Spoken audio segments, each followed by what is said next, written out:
Good evening, everyone. My name is Dalton Glasscock. I'm Chair of the District Court Advisory Board. I want to thank you for coming for our August 2nd meeting. If you're willing and able, let's stand for the Pledge of Allegiance, October 2nd. Weather. I pledge allegiance to the flag of the United States of America and to the republic for which it stands, one nation, under God, indivisible, with liberty and justice for all. Okay. We'll start with the call to order. Can I get a motion and second for approval of tonight's agenda? Okay, Walter's motion, is there a second? Okay. All in favor, say aye. Aye. All opposed, the same? Okay. Move on to approval of minutes. There should have been a packet that were emailed to you.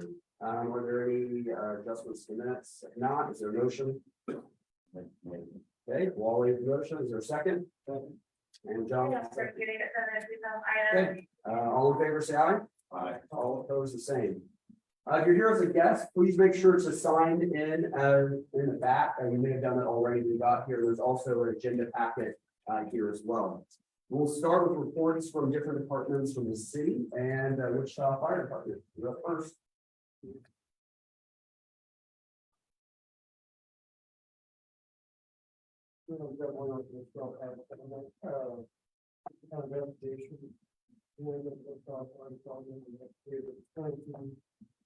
Fires become city to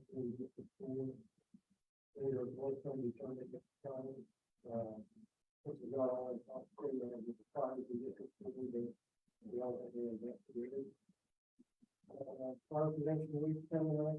I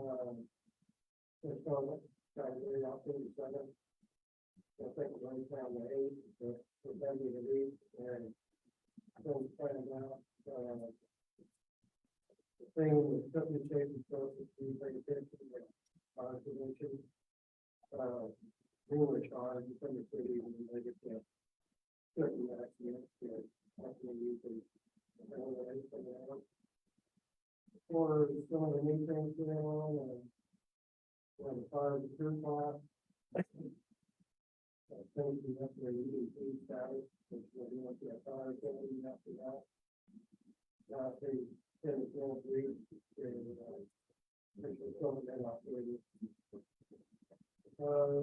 including testing on camping apparatus and everything apparatus to be used for evaluate, make sure they're meeting the families and use.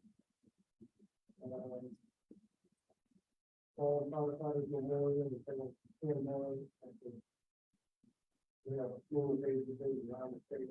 They have a study them to the all the three cities and lots of now.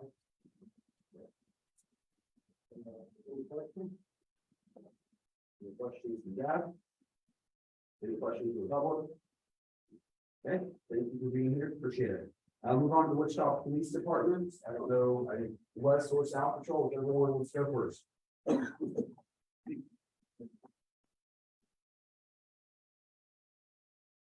Good evening, Officer Phillips, Full South, policing. One thing I wanted to touch on tonight was we're starting to see a slight increase in our auto thefts. We think it's probably because there's a group of boys. They post a lot of videos on YouTube, social media platforms, and they basically figure out a way to steal kids in Hyundais. Apparently there's something with the steering column that allows them to get in there and start your vehicle with a key. So if you have a key up for Hyundai, be conscious of that. I know that those automakers are trying to find the patch for that. I don't know if they're showing you I read or heard anything about it. But just be aware that it's going around social media. So those cars right now are a hot commodity amongst the auto thieves. Other than that, Full South, the crime is holding steady. We're not seeing really any major increases in any other types of crime, which is good. So again, if you guys are seeing anything, say something to us, let us know. And that way we can help out these issues where we become major issues. Any questions? question.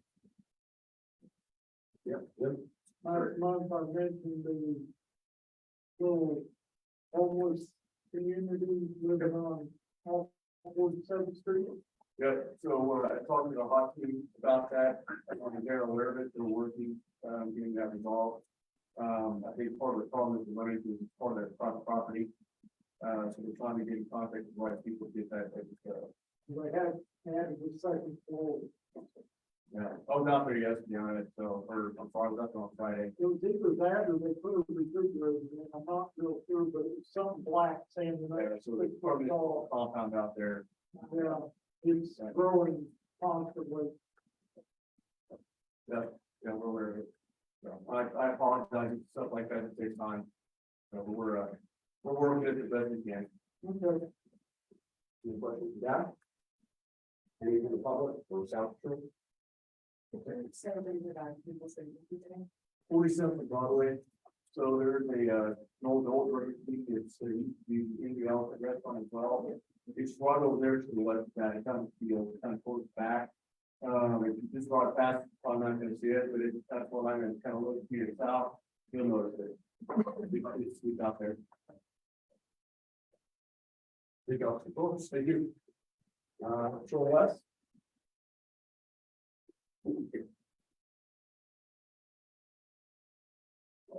Hello, I'm Officer Tongo, I'm the Patrol West Region. I don't have a lot, I got a few items in the road. So I've got one safety tip, but that one for the kids. To always be aware of these, especially drivers drive around at night. Masks and suits that kids will be out with. Have something where they can see out of, something that can be lit up a little bit. Sometimes I plan to go against Halloween, but something that will be seen. Always look at candy. There's been cases where people have spiked candy, done things to it to try to harm others. And be careful in traffic also. Prairie Park, I know that's been brought up. I know our captain has gotten some complaints in reference to that. Today I had a meeting, I was in a meeting with the rest of the community policing team and our lieutenant. We were trying to kind of figure out what would be some cheap fixes for that. And we're all aware of that issue over there in front of the park. That area over off Tyler, south of Kellogg, there's an enormous park out there. Several acres, and I guess it was there, be kind of a horse park, but it's overgrown, it's basically Kansas field. And we're having kids going over there and having parties in the parking area. So we talked about putting up some gates. And that's also an option, also cameras we put out there. But some easy cheap ideas that we'll put out is maybe putting something out for overtime officers being out there and just kind of kids off after closing hours, and there is certain hours being in the park after hours. And enforcing that, enforcing the code order. I guess the idea of having some gates put up was brought up. I think that's something, but all that also costs money, and then he was gonna go out there and lock it down. Was also brought up. We had second chance Thursday. Happened last Thursday. We had a pretty good turnout. And that's where folks with minor traffic forms can show up and they can clear those, set those forms for a different day, and they can come out. And we'll take care of that. Also with the driver's license, the state had their driver's license folks out there helping people get reinstated that had suspended. But the criteria has to be just right. It can't be everybody that have to pay certain fines. Court was also, municipal court was also out there, so that's always a good event for the police department. The complaint on K-42 just off of Gary, with the street racing, with K-42 with the construction over this last summer, that's kind of cut that off a little bit. But there was one gentleman that in particular that was there that had a business on the west side of 342. He would have gatherings in the parking lot. And he had surveillance video, and you can see kids out there spinning their tires, doing damage to the building. And leaving behind, and I guess there was some bullets, and some kids waving guns around, and possibly some drug use. So we met with him probably about 2 months ago. And we talked about setting up a fence this year later. So that's so hopefully that died off, but we'll still have to monitor the people to graduate. So that's all we got, guys. Anybody have anything else for out west? Captain, not final meeting next week to talk about money. Yeah, we had all kinds of different ideas as far as cameras or one-way speaker we talked on. But I think an easy fix might be the gates and have somebody, but the problem is having somebody run out there and lock them, unlock them. And we could also do some enforcement as far as the city ordinance. Probably on a short term, we're thinking of maybe things all the time. That was gonna be brought up to the captain to that's what we have for now. So hopefully we'll get that resolved. Anything else? In terms of it's just open closing gates and not actually removing anybody from it. No, making sure nobody's down there. Because we got down and make sure nobody's down. Where they avoid it. Kind of like that, was said with county park and like that. Yeah, and place that, so we can- yeah. We got a gate on the west side, we have citizen that locked and unlocked it for years and years, and then. Once we got over the aggressive, about people not getting out of the park and time, and then they were afraid that that was putting him in jeopardy, so we asked them about doing it. Yeah. Interesting idea that. I have a problem with that. Thank you so much. Now we're on the library. Hello, it's from you. No, it's what is your face? I'm Lena from the library. This winter, we're going to have new library card designs. And we're having a contest for 3 age categories, kids, teens, and adults can submit their designs, and it'll be like printed on the back of the card where our logo is now. And that will be running until October 27th. More information is available at wichitalibrary.org for design. And then as of September 1st, we have eliminated the $3 interlibrary loan fee. Unclaimed interlibrary loan materials will be charged a $1 unclaimed hold fee. But that's the outside of the Wichita system. So if we don't have anything, we can borrow instead of purchasing it, and then they mail it to us. Your customer can check it out for us. And then we're collaborating with Watermark Books and Cafe. Host author Craig Johnson on Tuesday, October 10th at the Advanced Learning Library. Johnson is known for his Walt Longmire mystery books and Netflix series. He'll be here to celebrate the latest Longmire book, The Longmire Defense. And it will include a book discussion, author Q&A, and a book signing. And then our October Tuesday Topics program will let residents meet the 2023 mayoral candidates. The panel discussion moderated by the League of Women Voters is intended to inform voters about the candidates and their platforms. And it will not be a debate, rather an opportunity for candidates to present their ideas. And that is 6 p.m. Tuesday, October 24th at the Advanced Learning Library. Any questions from that? Any questions from the public? Okay, thank you. Have a good night. We move on to the public agenda. There are no scheduled public agenda items this month. But if you're here to speak about something that is currently not somewhere else on the agenda, this is your opportunity to speak. Not, but the opportunity, once we talk about a specific agenda item, to speak to that agenda item. Okay, seeing none, we'll move on to new business, which is the West Maple Booster Pump Station from Public Works and Utilities. Thank you. My name is Mike Jacobs. I'm the water production manager for the city of Wichita. My responsibilities are all the raw water sources in those facilities, all treatment, water quality, pumping, basically anything that's not a pipe in the ground, except for I have all the raw water pipes. I'm here to speak today. We are planning to build a replacement booster station. It's located on Maple, about a quarter mile east of 151st Street.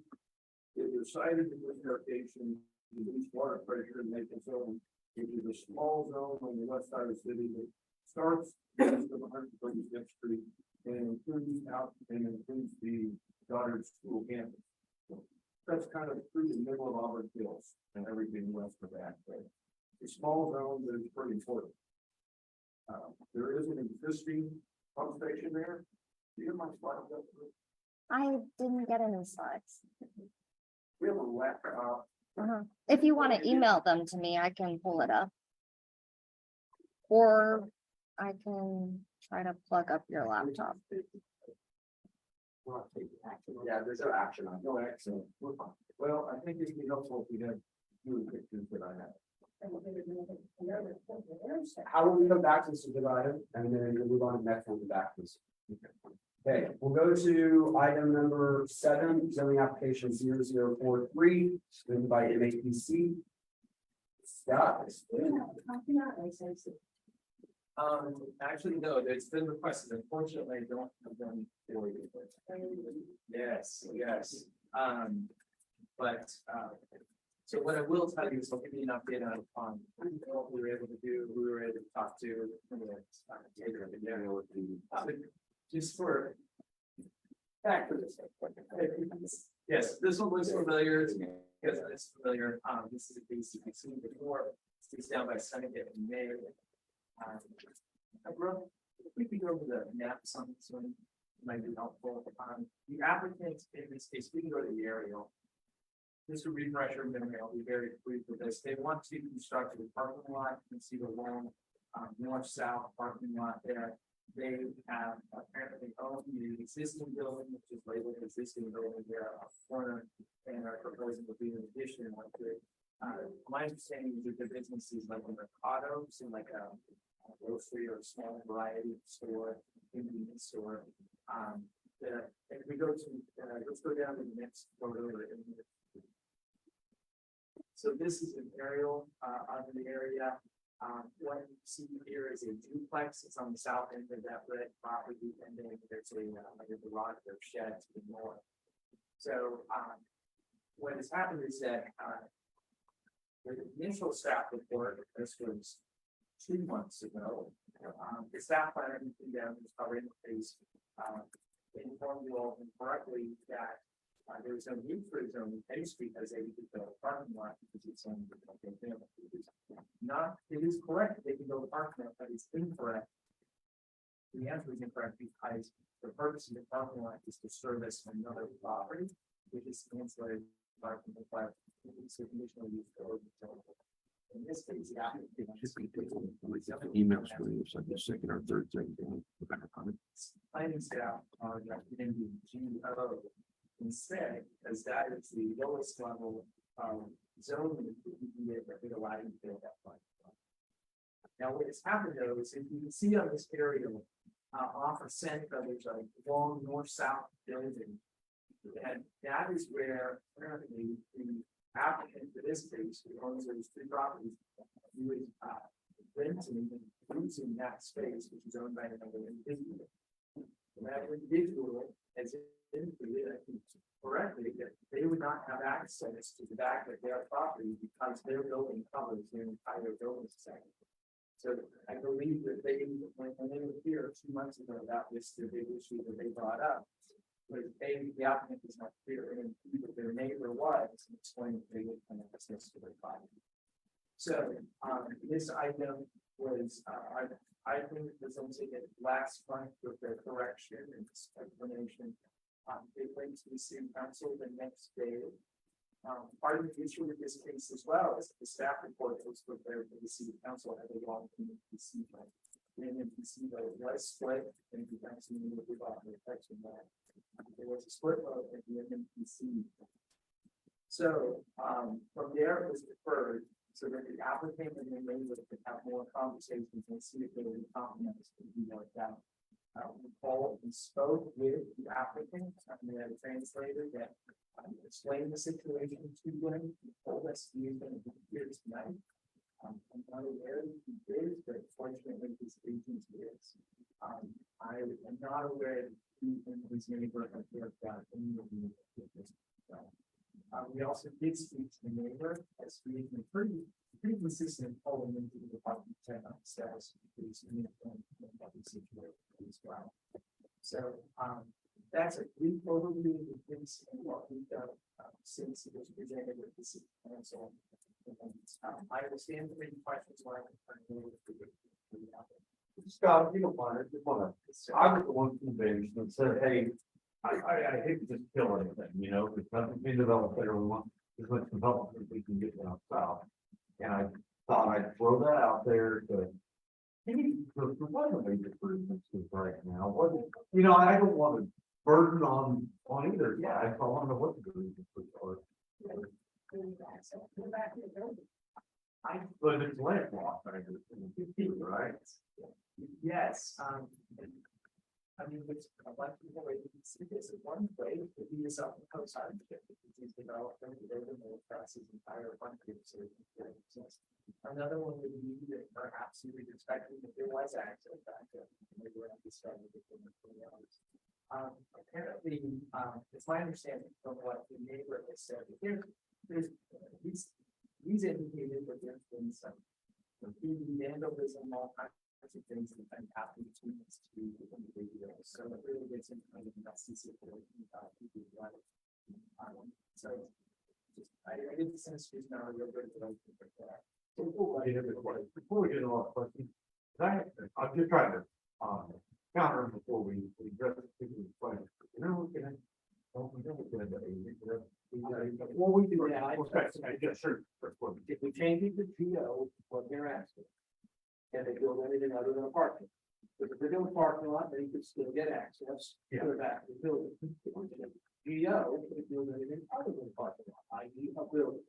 Yes, that all I need to, yes, they can be in there. Well, it's the same block. No restrictions. Would be, Unless they own the park.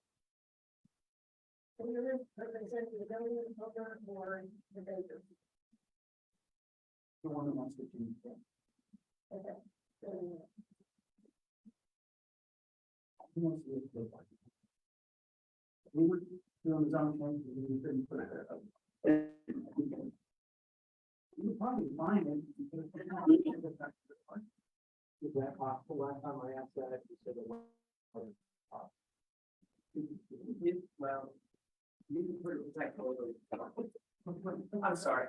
Yeah, you can put a protective overlay on, we recommend that a protective overlay be placed that would limit the uses to the parking lot, or even just limit it to sort of beyond the parcel use for parking lot. Yeah, and that wouldn't exclude them, it wouldn't exclude the applicant, putting up a fence or something, some other structure in addition to parking that would prohibit the access.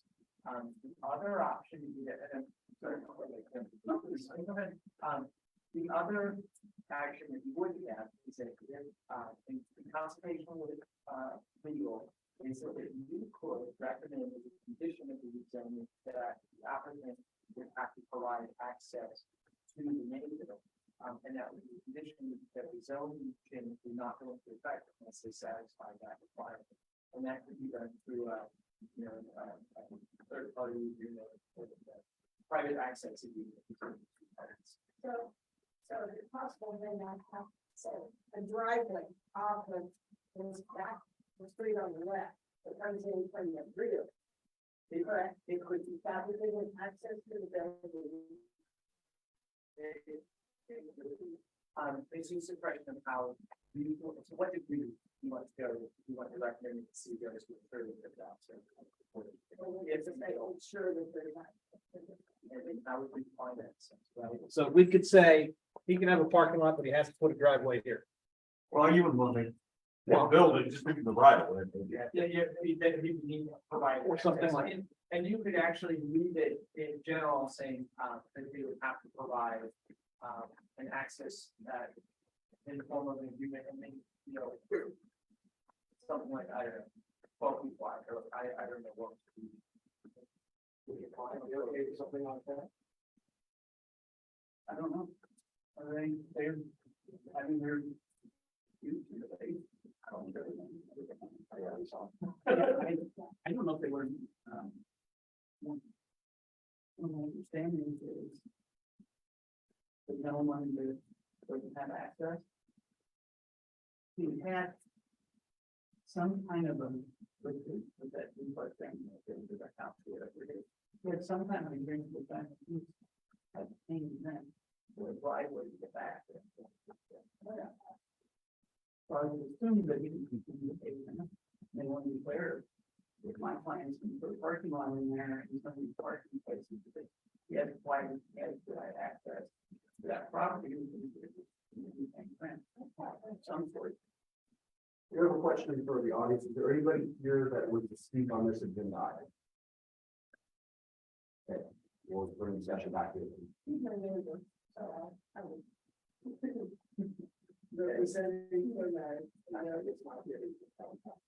Is there any further discussion about any questions for city staff or the applicant, representative from the applicant? Scott, what did you say? This is Becky Jenick. Oh, hi, Becky. I have a question for staff. What about the residents along Dodge Avenue? It's my understanding that many of those are rentals. Have any of the residents along Dodge Avenue voiced any complaints? Good question. I am looking into it. Staff report indicates one comment, and I'm assuming that that's from the house, from the property, the neighbor to the east. When it reached the city council, this one, yes, this one was a little bit of an interesting one. When I went to the city council, there were protests accounting for just under 30% of the protest area. And that was made up of 1, 2, 3, 4, 5, 6 properties, owners of 6 properties being represented. 1, 2 of them, 3 of them were west of Dodge. 2 of them actually fronted on Dodge. There was a 3rd, but it was an invalid protest. Looks like it was missing a signature. Any questions?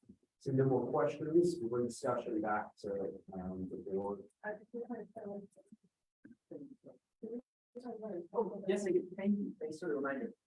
November 7th.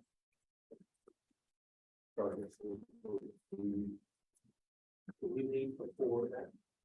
Once more, you or November 6th, we can make that one. Yeah, so we could say, in fact, if you make an arrangement between you and the client.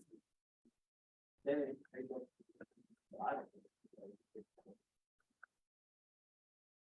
Any further discussion? I have concerns that there's 6 protest applications that usually never happen on this property, and it's 40%, but given that this is a high rental area too, and rentals aren't necessarily the types of homeowner that offers me some concern, and it seems that the applicant does not have good relationship with neighbors, and also with business community access. Done. I make a motion to deny the commercial. Okay, second with Waller, any further discussion? All in favor, say aye. Aye. All opposed, the same. Motion passes. No. Or motion passes. Yeah. Okay, thank you very much. Move on to, are you ready? Okay, we'll move back to the previous agenda item, regarding the compensation. Look at the second one, you think so?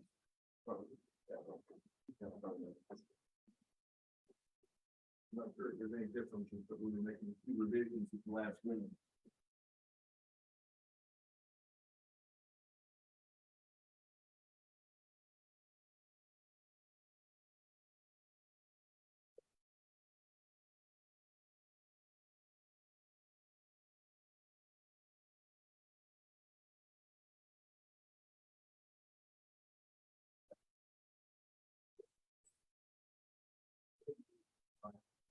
Okay.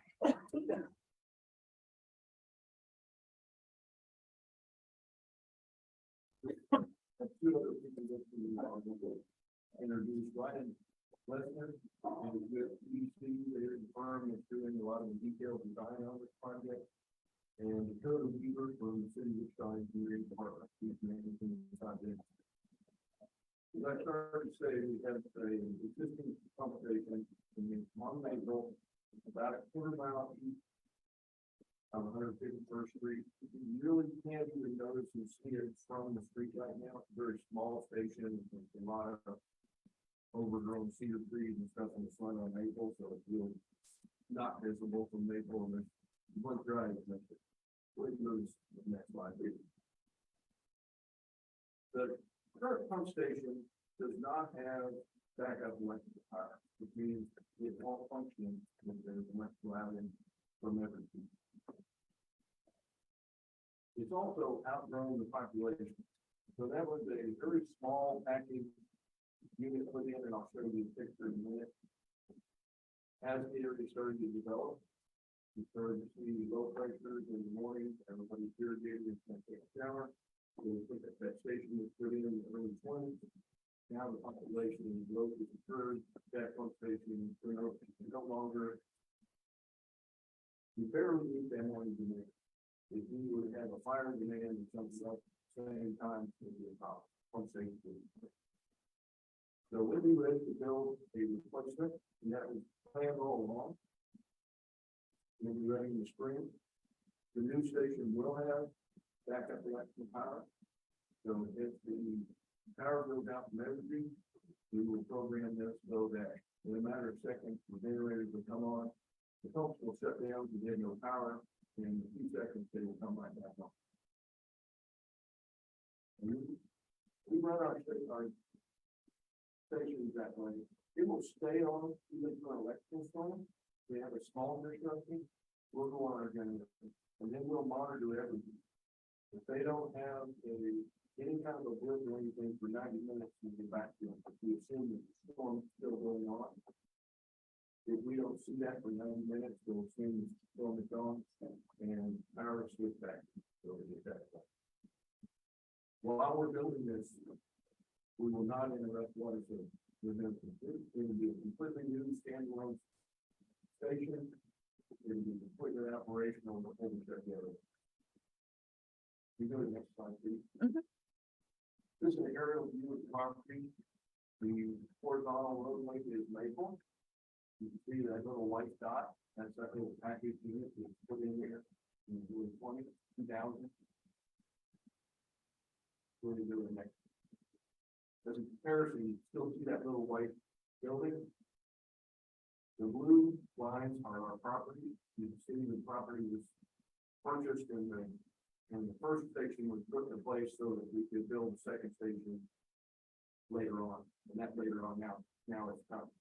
The green lines, the top one is the actual pump station where the pumps will be, and the lower one is where the generator is. Move the next slide, please. This is a rendering what we think the station will look like. This is a view from the west. Go to the next slide, please. This is a view from the southeast. You see the little green box, that's where the generator will be. And it's kind of a dark wall behind. We're going to field it from the west side. We have a fairly close neighbor over there. And these generators, we make some noise. Okay. We're not obligated, it's low enough to meet all the sound thresholds. But we try to be a good neighbor. We've done this at a couple of different places where we're fairly close and couldn't hear it. Actually, it's kind of reoccurring that generator is running into the water. Now we will, for the first year, we will test this generator once a week. After it's operated for a year, then we go to once a month. I have one neighborhood, so it's pretty close. I talked to them, but then what we test it. They take 10:30 on Tuesday morning. No problem. We'll test it. You can go out in the back porch and see if you can hear it. Turns out they couldn't hear it anyway. You know, we try to be good neighbors. Go to the next slide, please. This is a view from the southeast. Again, now you can see that wall in the foreground, that's the shield around the generator and then the building itself. So the last one, we have some renderings, kind of aerial view from the northwest. And then the next slide, a view from the southeast, and then you can kind of see where the generators are. I didn't mention that there's two little green boxes, one's a generator and one's a transformer. Kind of thing you'll see, transformers you see all over the place. The generator, it's just gonna be a box from the outside, and you wouldn't really know what's inside. And that's because there's an engine in it. When you put the box on, the muffles some of the sound here. So, next slide. We aren't asking for a particular, recommendation or action, but we would like to hear any comments you have, any questions you have of it, if you'd like to enter in. There's Eisenhower and Goddard, the water. All of the Goddard school campus is just west, about a mile west of this. They do. Okay. There's a tower there. That tower is Goddard, so that's part of their system. Oh, that's our rural water tower. Rural water. But the pipelines that serve the school are all physical. Okay.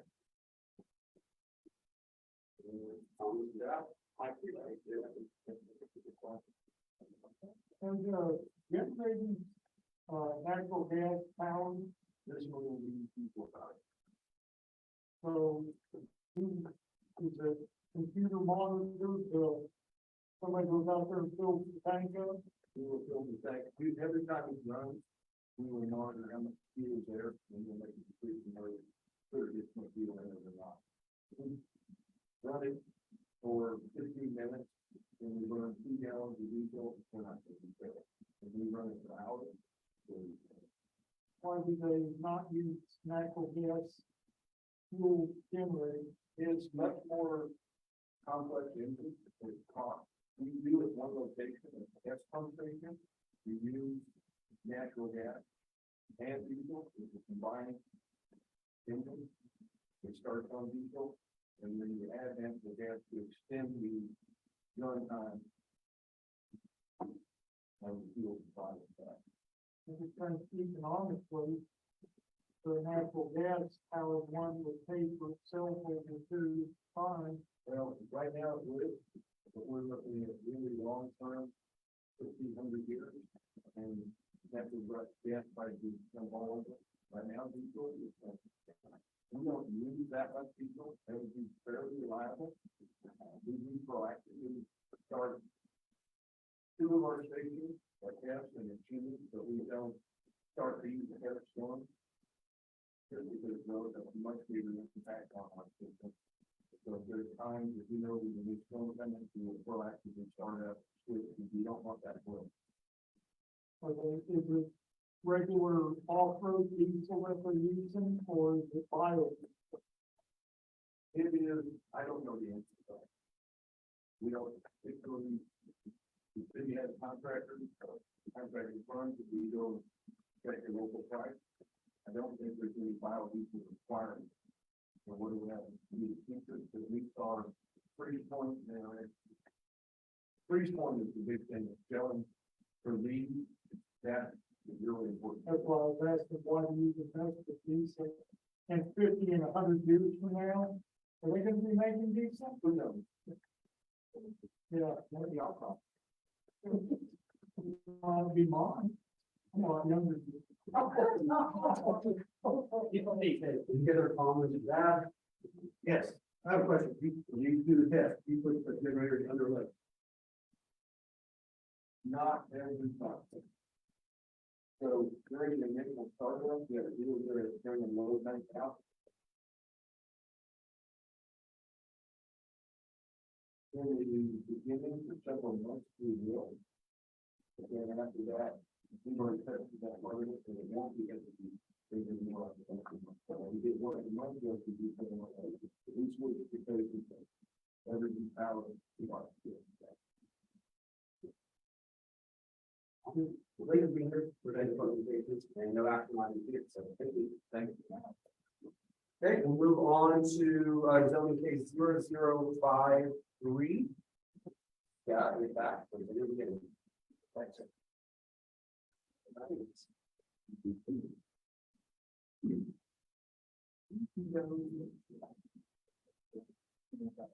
can go to the maps, we'll go ahead and do what we do here.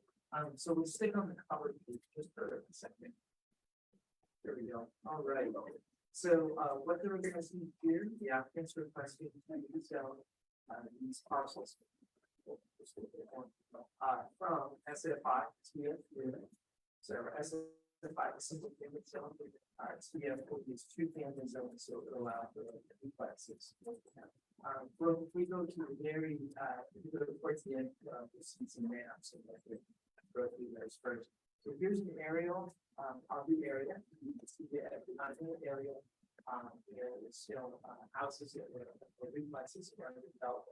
So within the whole that existed in the bigger area. We scroll down, some more. This is the zoning map in yellow is existing two family zone. The light color is existing single family zone. Scroll down some more. This is from the comprehensive plan in the new residential in this area. Let's go ahead and look at some more. This is a photo. There are photos of the site and then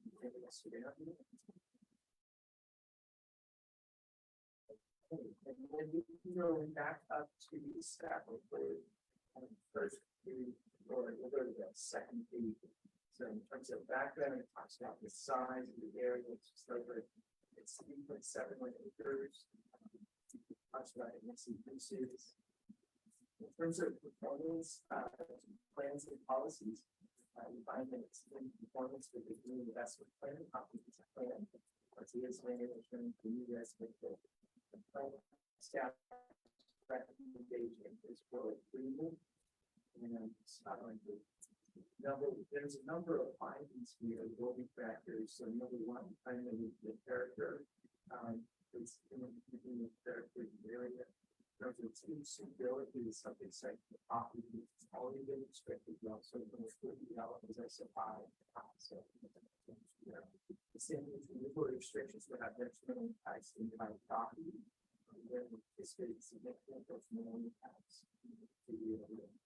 Number four, the time of communication when it's never been developed. Number five, to public. And you can see the rest of it. Yes, right. Number 8, opposition for supporting neighbor investments. Time and report was prepared. Staff received one in opposition to the donation.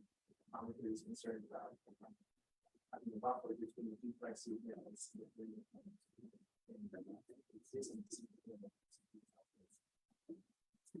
so with that, I'll say thank you. Any questions from that? This year, 2022 and 22 years we want that.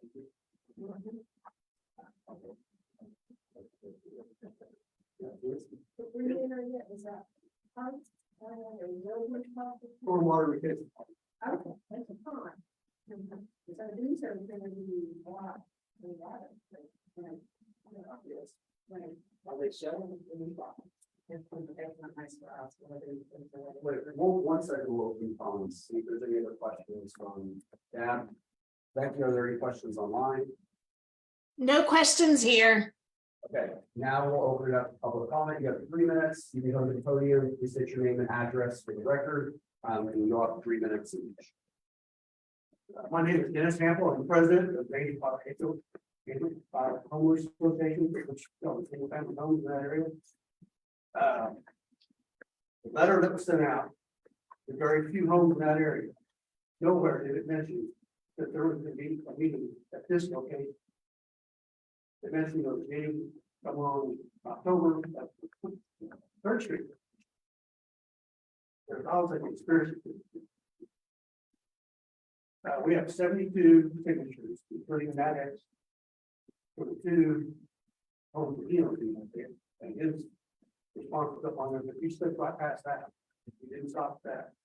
With what? You intentionally went by half. Okay, let's not make accusations first. It's in our packet, and so everybody at the board has it in their packet. We have 72 signatures. Opposed. Hurt on home property values, so city has a little bit there. Traffic issues. There's plastic traffic. Single. There's been a lot of dollars, lead activity over the years. 3 million. That's all I have to say. I question for you. So is the HOA just everything about here? Because these are already duplexes. So is the HOA just here, the top portion? Yes, well, when we, the HOA is the whole. So the HOA also includes the current duplex. Yes. Right. Okay. How do you deal with the duplex? Or do, Each address, so there's an address for each side of the duplex and each address is being used. you saying that the single family? Yes. Any other questions we got? Or I would. Nothing wrong, I obviously didn't make your way out. So. One that, we watched the chat, I think for 23 years, and somebody puts on 2 boxes on them, and then they started with $1,500 per home. You're looking at $3,000 in rental income. These are not slums, they're gonna be decent homes, going out at a decent rent probably. That adds to the cost. I gotta tell you right now, these 22 years worth of empty lots are not helping the property value. Yeah, they decide, I think they want to say. Well, That's free, and so the rest. So I guess my question for you is, if you're really concerned about the property value, putting duplexes in here is only going to help the property value. How many of you live in that area? Nobody. I live over 47 Broadway, that has no clue. You guys are all for it. You live well. I get the traffic issue is a legitimate issue.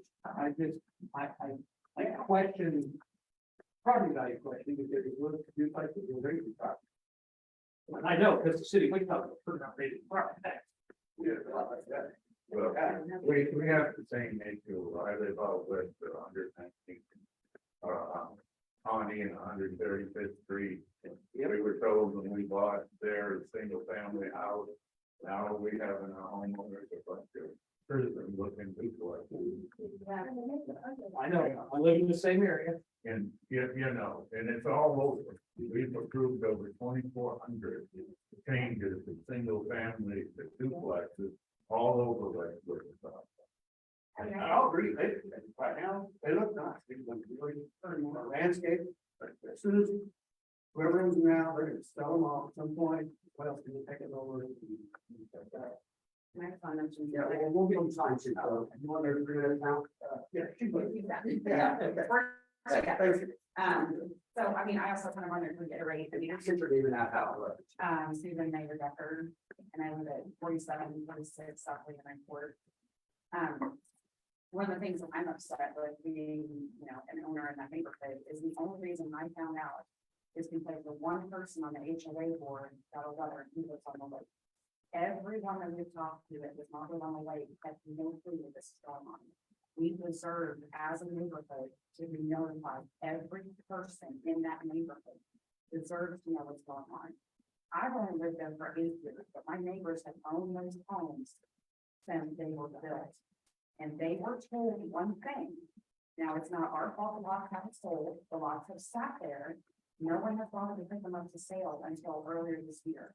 So it's not our problem if they've sat this long and not been sold. You can't sit them there for 20 years and then complain about them not being sold. That neighborhood sat, I mean, that whole back, that neighborhood sat vacant and dormant since last year, until last year. So my husband and I bought in that neighborhood because we were excited about the fact that it was one way in, one way out. And it was a small community. We had a field behind us that buffered us from the trailer farm that are on the other side now, which now you can see all the way through. And basically, you know, our little section of the neighborhood is the only thing that's single family homes now. It is completely twin homes. There's 75% of the neighborhood. And if I was on the lake and I bought on the lake, I want a view of other single family homes. I don't want to see twin homes. I don't wanna see all that back there. They paid a premium to live on that lake. So you're saying that, well, they're just out of luck because somebody wants to make a ton of money now. And put up more twin homes that we didn't agree to. We didn't get notified about the other twin homes that went back out now. So I don't understand how that all this can happen and not one person on the neighborhood is notified that any of this is going on. So I wanna know why you weren't notified. Staff, Scott is with, when we know Scott, you let us know the notification process, what the client communication is. Okay. And you might say, that's just a question I have right now. Pretty quick. Yes, in our HOA, and the last one I lived here, we lived on the lake. Ours, we had to have, if you have things that be about. Do you guys have registry? Yeah. Okay, so is someone from the builder here who can tell us if the duplex, we're gonna have to have bond? That's the HOA covenant. And I can. I want to. Okay, no, that's it. I. Does that look from your home across the lake to the duplex, you at least be somewhat. And also any sheds, any structures that go up, have to look right in below So that would be my question. Does the developer have that?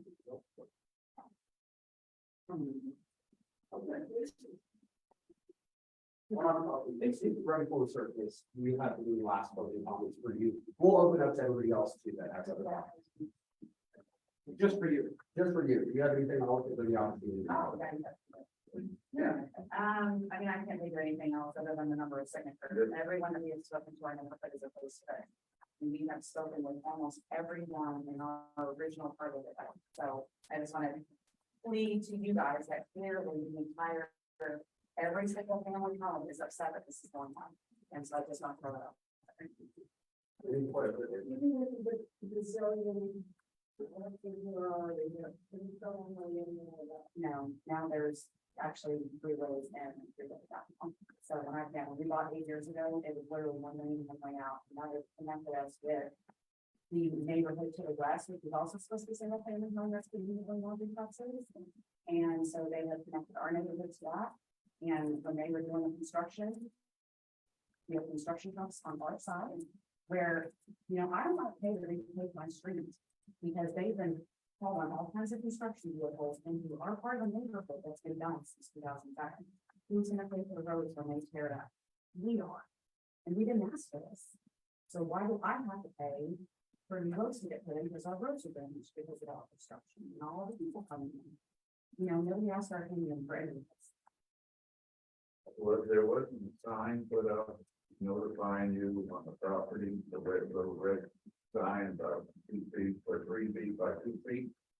Now, my husband and I write our bicycles through this neighborhood all the time, multiple times a week, and not once have we seen a sign out there saying those that they were wanting them to resign.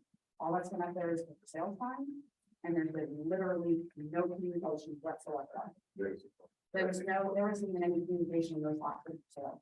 I found out because I saw the sign and we started doing research and we talked about those. The only one you know about.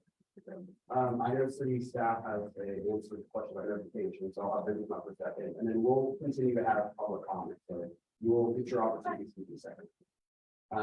Scott. Okay. I just want to share on the notification process, so, and this is available on our application details. Is for this size of application, it depends on what the size of the area is. In terms of acres, in this application area at 3.71 acres, the notification rate around it would be 350. And in terms of where we do the addresses, the applicant is required to submit a list of the owners of the properties within that 350 feet. And that has to be certified by the title company. So I'm looking at here in the 1, 2, 3, 4, 5, 6, 7, 8, 9, 7 pages of list. And one of the most common ones require UW LLC. So there's quite a few properties that are owned by this LLC. But yeah, and you can go down there's just we can get you the list of the folks who are down, but there's a list of others too. If you estimate how many, you guys say that on that. I don't know that there is And I'm assuming whoever wants to be as also military boxes, so we can put them into the five. And then we're gonna do something thinking on that. Now, are they required to have a, first with a red sign up front, just having the, application? That is a condition that the plan. Yeah. You have to see an address there, West 40th, South. It was thinking just the way it's organized, it's a little bit. They do it by parcel number and then they give the address of the mailing address. It does give, like 34 of the, that's one, that's one. Part of the West Marine, I'm sorry, it was making some kind of. So it can go out to West Marine, so that's across. That's across. Any on, there's one on 45th. That's the single family homes. Leon Road. Leon 9. Kessler,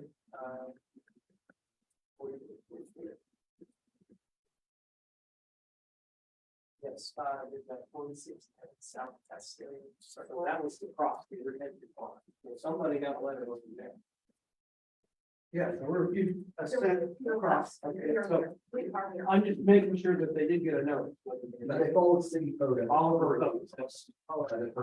We can talk about maybe city code reform, currently exists, to make sure they're following city code. I'll give you 3 minutes as well, if you would state your name and address, correct? Connie Campbell, 4741 South Leon Court, and I have lived there for 20 years exactly to this day. And yes, for 20 years that, they can be, as Susan said, those lots came up to $35,000 a piece. No, in the right mind is gonna pay $35,000 a lot. And that's exactly why this changed from what it is today. You made a very good point. What are they gonna have on iron? Are they gonna take care of the pond around the front of it? It's just, you say you live in a place where these duplexes are coming up all over. I'm taking it from your reaction too, maybe your reaction too. We don't like it either. No. No, you don't. So why do we have to keep doing it? Let's stop it. And it's not on. Because obligations to the authority for the developers, not. And that's where we can stop it right here. Not the And we can stop it at all. Where we can stop it right here. I don't know that they did, it's not, there's up to $35,000 in purpose. Well, we've done $35,000 in Southwest Wichita. Let's get real. You're not gonna sell them for that. And then are there specials on top of the 35,000? Yeah. Exactly. So. And we paid our, we do it on purpose. we You paid can our- try and say you can't sell them, so you can take them wherever you want. Let's be real. but I'm saying, you don't like it, everybody here wouldn't like it either. And so we have an opportunity to stop it, and we can stop it here too, with this advisory board, not. Thank you for your comments. I know the applicant, is there anybody else that'd like to speak? I know the applicant would probably like to respond, or the applicant, do you have comments, questions, concerns that were raised? Well, I want to try to answer some questions. Yeah. You're doing it right away. So they have to follow the information. It's not. You have to have a lot of, you have to have a lot of. You have to have the shed and the house. You have to have the shed and the house. And this, like they said, this is very common. These on happening, it's happening all the time. There's no debate. We end up doing a lot of things on in favor neighborhoods where, houses are getting older and they tear down, I can go out. But because the house burned down, it's where it happened to it. Can't rehab. It's just kind of these neighborhoods kind of happen this way. And this one apparently happened a long time ago with somebody's son. I couldn't find anything that said when the area north of this was selling the duplex, I'm guessing. Must have been. Yeah, but there's a given notification for overlay or to the neighborhood. I wouldn't know that. Like I said, it may have been from you. It may have been gone. No, we have our, original plan. We have 40 days, that was Covenants and all the covenants show single family dwelling of the whole entire area. Scott, can you answer a historical question, but Yeah, it looks like the wetlands, the building you see there in the north, there was back there was secluded down to 2%. It looks like that was the one year land. And that was also there's a plaque that says like 2000. There's another follow-up plaque that is going. 2011.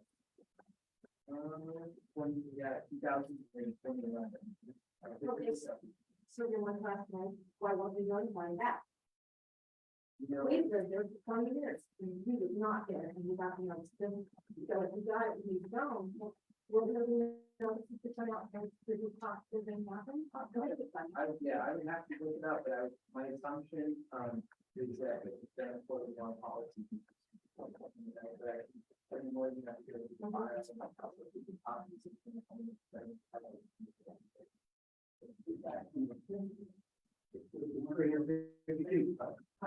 And it was, yeah, it would depend on, again, if it's on the acreage, acreage involved, so. Well, so where they started back in the back, it's probably more than 350 feet, and then where everything was in the front for it, so. Well, that's not on the applicant, on city code, and city policy. So that's a broader discussion, but I think we have not in regards to this application. It's still on the block, so, you know, we would still be able to see. Good.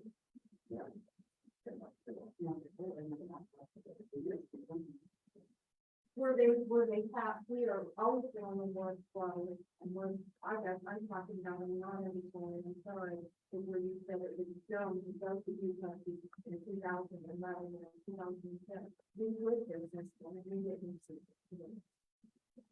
I guess that's exactly. Partly the thing is people that should do that, no. They're unfortunately on the board, on the very, yeah. Looking at it at the moment. From the original one. That we did. Okay. Are there any comments from the applicant or the applicant? The people at Boston Club and not people in the morning. You know, it's not like.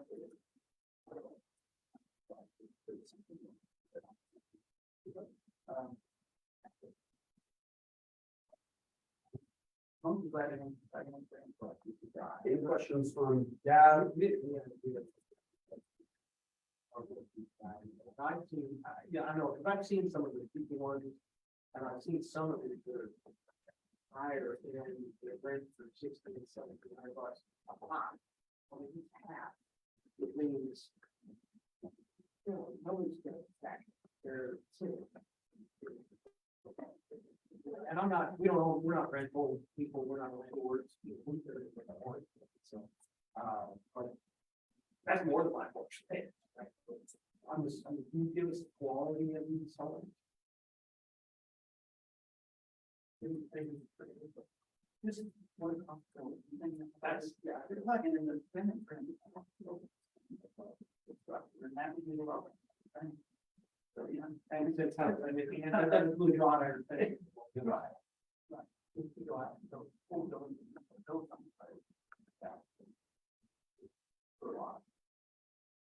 Well, thank you for your comments. Is there anybody else that would like to have public comments before we open up discussion just for that for a moment? Okay, we'll open up discussion to the supervisory board. Becky, also, if you have anything pop in, sorry, I forgot that you're back then. I do, I have a few comments to start out. First, Wichita's facing a housing shortage crisis for about 30,000 to 50,000 housing short. So I have a concern about not approving development opportunities when there are 28 potential new units out of trying to help our housing shortage of 30,000. That's a concern I have. I do have a concern. I'm going to express this to Scott as well. It's been a reoccurring statement almost every single supervisory board regarding the notification process. And so I know from our supervisory board, I think I can speak probably to everybody that we have concerns about the limits of the notification process. And so maybe the city can look long term at that route. I think I know there's also the signage concerns that a lot of people have expressed as well, so. I think corporately, we have concerns about the notification process from the city. I think that's relevant to this discussion, knowing that neighbors got notification, but I think going forward, if we can see what the city is, and that will help these concerns and move that make it involved in the process. Even though they agree with the process, you have to agree with the decision, you're going to notify if you're involved in the process. So that would be something that I think we would want to look at. So my concern is also property rights argument. If someone owns the land, I think they should often have the right to leave if they want, and certain skills and limits. You know, they would off the back on that community as well. So We're going to get a question, I know we're doing this on another page. Is there any legal reason to deny this? I know we've got a court case or two out there right now, where things have been denied over somebody not wanting it in the neighborhood, and there's no legal reason. Is there any legal reason to deny it? Well, I guess the best answer I can give you would be, according to things, is on everything like Golden County. So, if you want to make an alternative motion, than the one that's been provided, you simply need to come up with additional findings, under the Golden County. So that again would be the 1 through 8, and then your staff report. And you don't have to come up with the whole thing, but you can come up, I think, it's a couple. Right, good question for you regarding that. So the front page says staff recommendations include conditions, but then there are no conditions listed under the recommendation.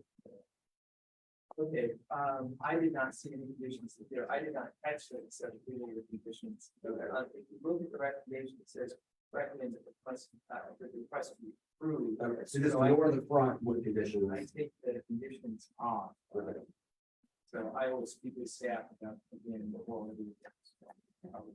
So for the board, given Councilman Bluebaugh's comments, please, if you have objections, to it, look at one of those 8 requirements. That we are also limited to for discussion. I would agree with what you said about.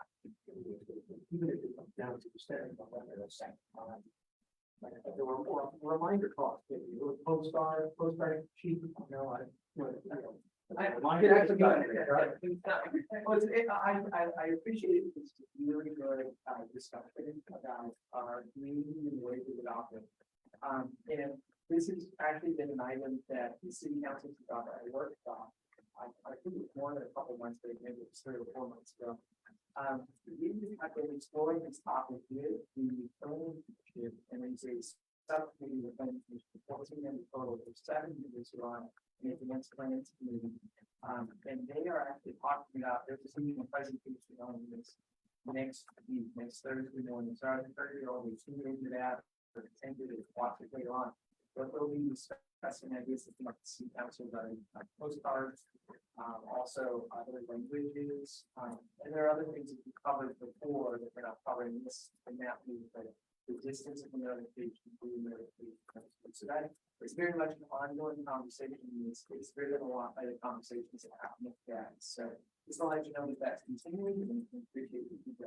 And I think that in addition to that too, I'd be interested in, I think there has to be a little, obviously, the renter versus owner, the owner might sign a petition, even notifying the renters, and some of the renters are, especially in South Lake Shore area, invested, even if they're not own the property, and I'll know about the conversation. So maybe just add that to the margin conversation. Yeah. Any other discussion from Dad? I would like to see something put into the conditions if this gets shoved through. And since they've got the neighborhood, pretty much everybody's in agreement that any home design of the duplexes be approved by the homeowner. That way, they're not gonna build some shanties. Let's say that they, well, it's got to be in the design requirement that they apply to the design. Is there covenant on site? They're already gonna be under the top. Yes, again, you could hold them to the equal standard that other homes in the area hold, so they can't be held to a different standard. But they're already equal standard. They're already covered by that. That's why he mentioned the draw line. They're. I'm sure your HOA said you can't go. Yeah, we are ready for that. So, and on ours, you could come in with a house. Right, and you have to know, searching on what you're doing from the code. They'll have those things. Yeah, that's if they abide by it. All the same, And to get that, motion for all of that. The, because we never got one. the builder will have that on file. They'll know. He's right there. But you'll know. Contacted us on the due process. Right there. You can start. What we're doing. All right, okay, any other questions, John? I make a motion with. Okay, is there a second? Second, We're on the, well, there are. So there's a motion, there's a second for that motion. I second. Okay, Becky, there's a motion, a second. Any further discussion? All in favor, say aye. Aye. All opposed, same sign. Aye. So 3-3, the motion fails. Is there another motion?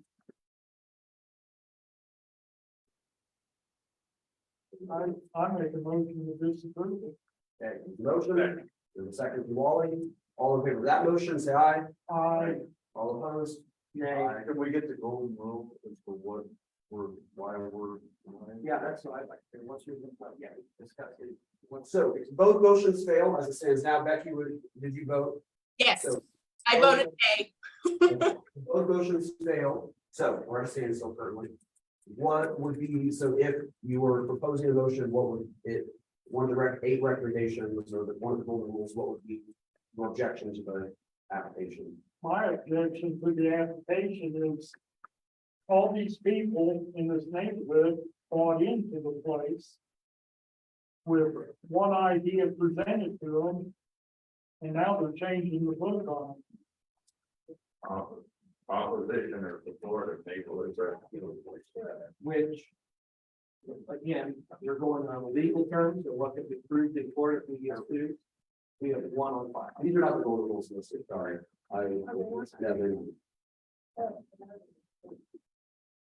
Yeah, would you like to? I don't think they're included in the application. There's only 8 here.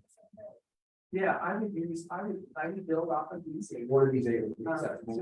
so here's what I've heard so far is, the comment from Jim, I get that with them, really, this is span, which one is more. And then opposition, and you can encounter the opposition during that, that's completely different. Now, again, whether or not that's an opportunity, with the data as a whole, to say that's enough for us, that's all to you. Okay, so we have 4 here tonight, and we have to justify it. Yes.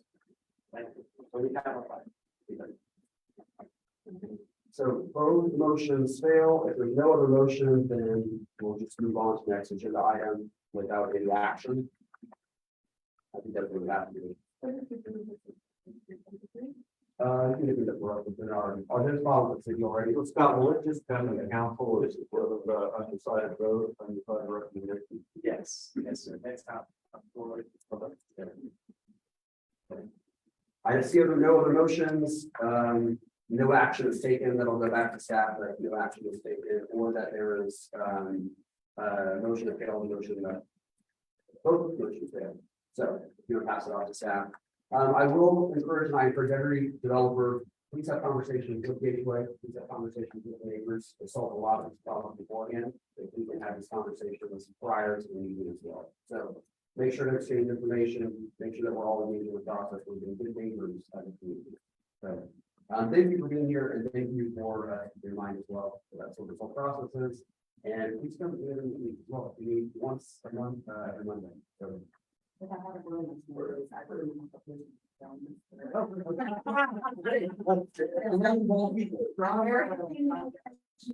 We have openings. If I don't know, between now and January. Well, there's 3, because I checked the website and said that there's 3. You can see. Yeah, because we had, no, one apps. So thank you again for coming today, and make sure to please exchange information.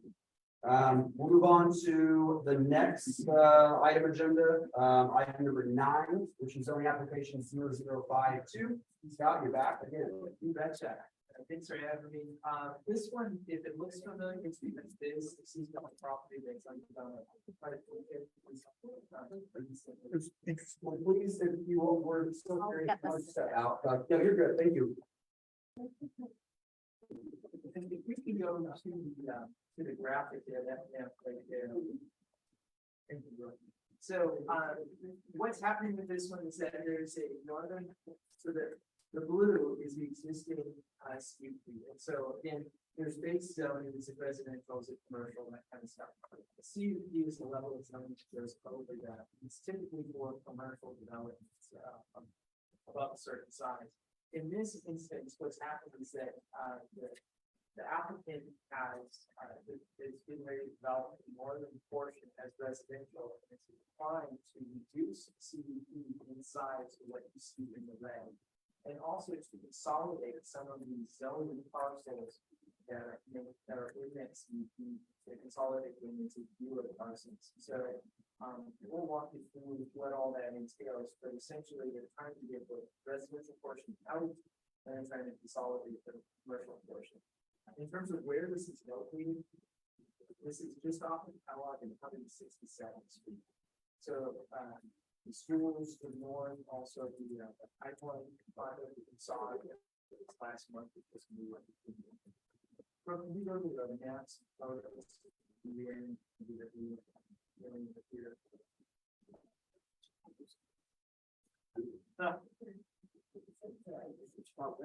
So, this is, this is the current, drawing, this is what it currently looks like. Let's go to the next one. This is what they're proposing to do. So as you can see, they consolidate a whole bunch of those parcels on the south end as commercial parcels, and they also cut out the residential. So let's keep going to the next photo of the graphic. This is an illustration of the submitted in the application of what a concept that they've come up with about how warehousing and storage, improving vehicle storage could be done on the commercial portion. Let's go to the next one. This is the aerial graphic. You see from this, at the time that the area is taken, there has not been residential development in the area to be known.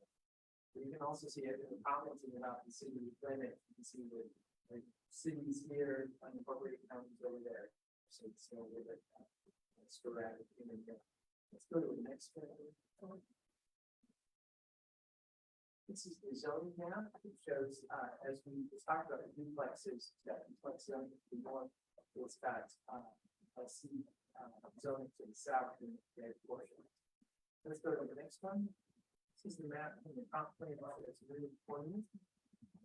Right here in the area, and then we can go to the photos, but it will show you that it's not being developed. So, we can go back to the beginning of the staff reporting. And we'll go through that. If we go to page 2, so we've got the background, and it provides its currently 36.96 acres. So we talked about number 1, removal of parcels from this. Yeah, at least that's what you residential would be extracted from it. Consolidated parcels we talked about that. Number 3 is amended uses. So they are proposing to amend uses to allow for additional uses such as warehouse, site storage, vehicle storage. One important part about this is that in our zoning code, there are things called supplementary use conditions. And these are conditions that are entered in the zoning code so that if that use is proposed, that is automatically happen. I was just pointing out that there are supplementary use conditions that do apply to warehouse and self-storage in BO and LC zoning. And those are included in the staff report, page 1 through 19, so quite a few. That they would apply to point those out. It's the amending access and amending sign provisions. You're going to see in the CUP language, it's actually text on page 1 that some of it is in red. These are changes to the staff planning staff are recommending that you pay to what the applicant has applied for. A lot of this has to do with the signs that they're requesting. We are recommending the signs similar to what would be allowed by the sign code. So, our thing is that if we recommend what the sign code says, and if the applicants are using the other. Talk about access, talk about parking. Staff report includes all of that, also talks about screening. And we're recommending that the applicant be required to be consistent with the existing code in terms of setbacks. And that way they'll have enough room to be able to put in a landscaping that's required for the street setbacks. And that's generally the overview. We can certainly get into more details if you have questions. In terms of the plans, we find that it's in conformance with the comprehensive plan, especially in Tyson. It's identified as a place for employment. So our recommendation is to approve it. Design change from LC, which is requested to PC, and to amend the CUP with what staff have attached with the red text statements. And we've got the golden factors, which are on page 6, 8, and I can go through those, but again, David, I'm going to support our findings here.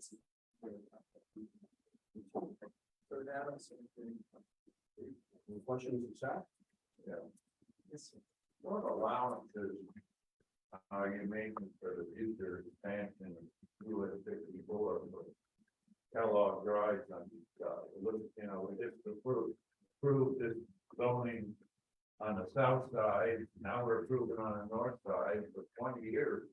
I've been hearing about Kellogg expansion Yeah, and great question. Well, in fact, if you see, we can go to an aerial in one country, it will show the application area of, well, not that one, let's keep going. Let's keep going. Okay, right there.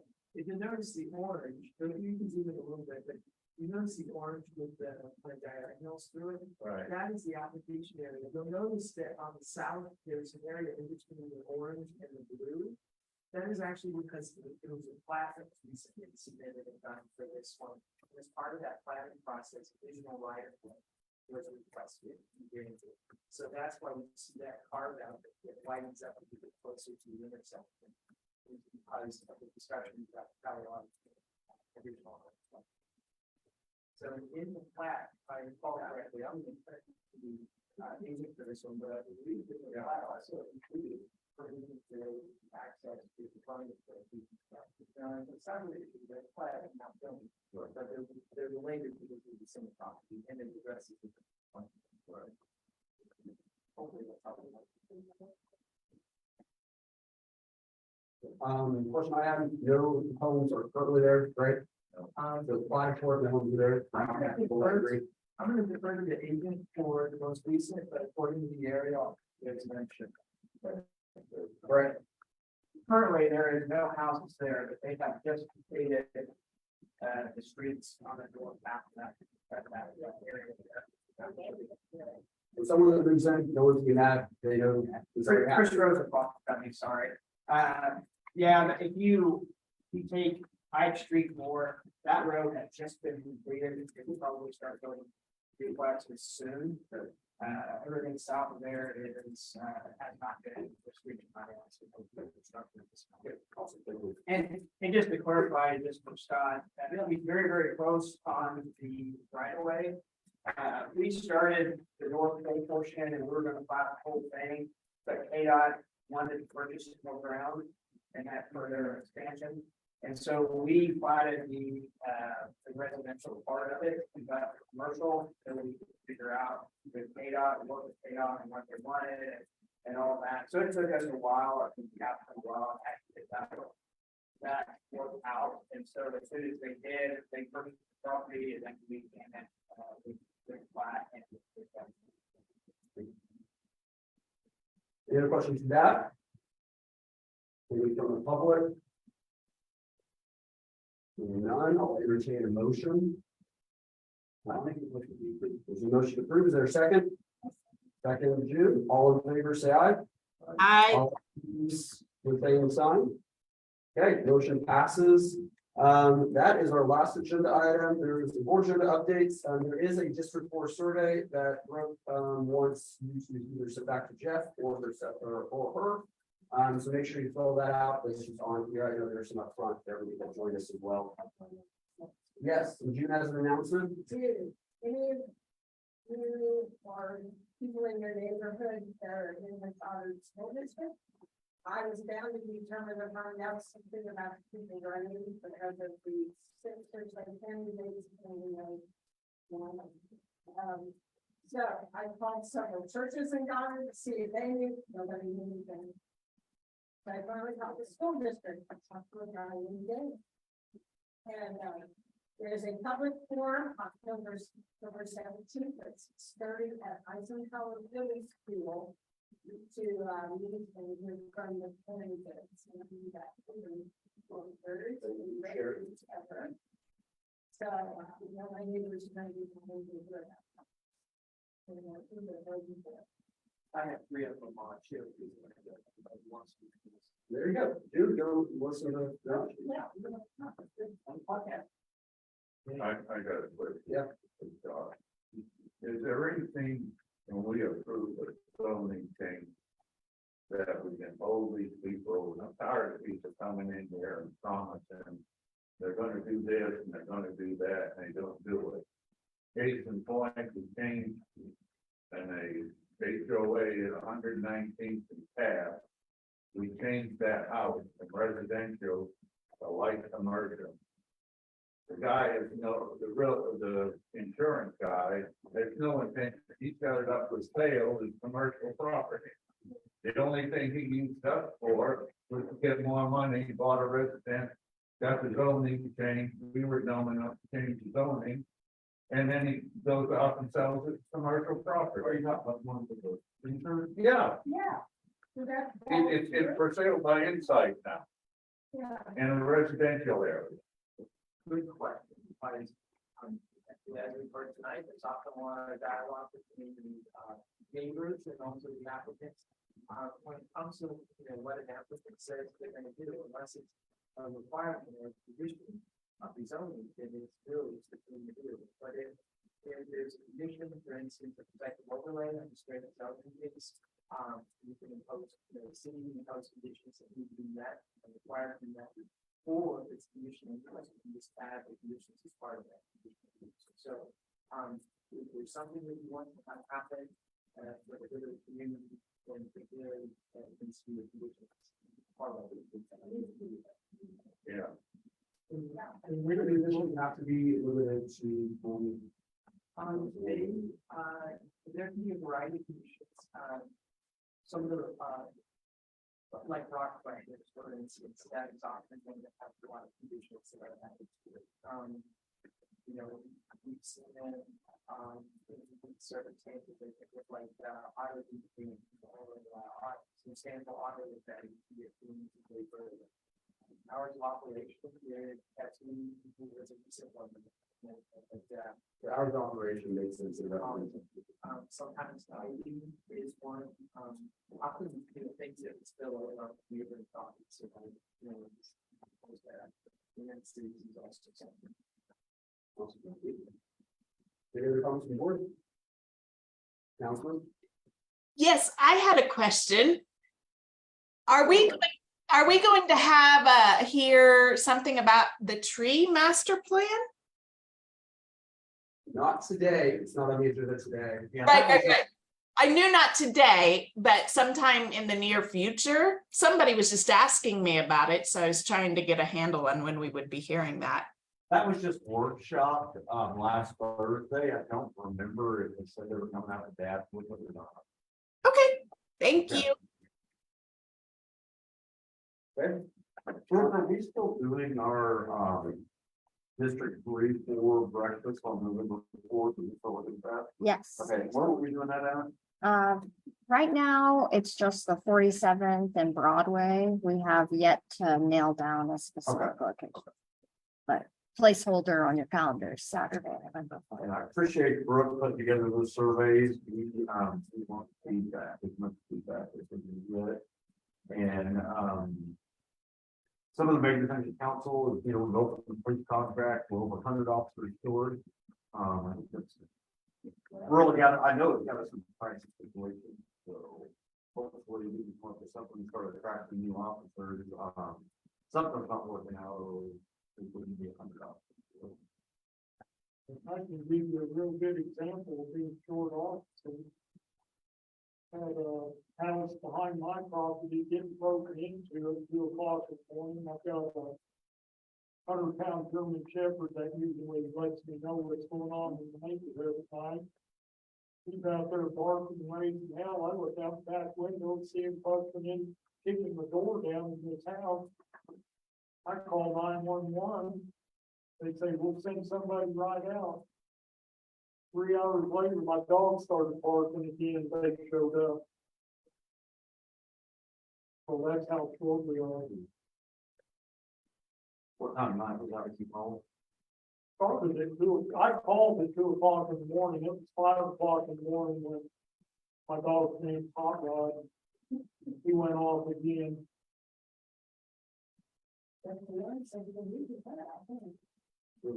He doesn't miss much. I got cracked beans cut through the yard on the other side of the fence. No other comments from the board? Motion to adjourn, John? Okay, all in favor, say aye. Aye. All opposed, say. Great, thank you, everybody. Yeah, thank you all.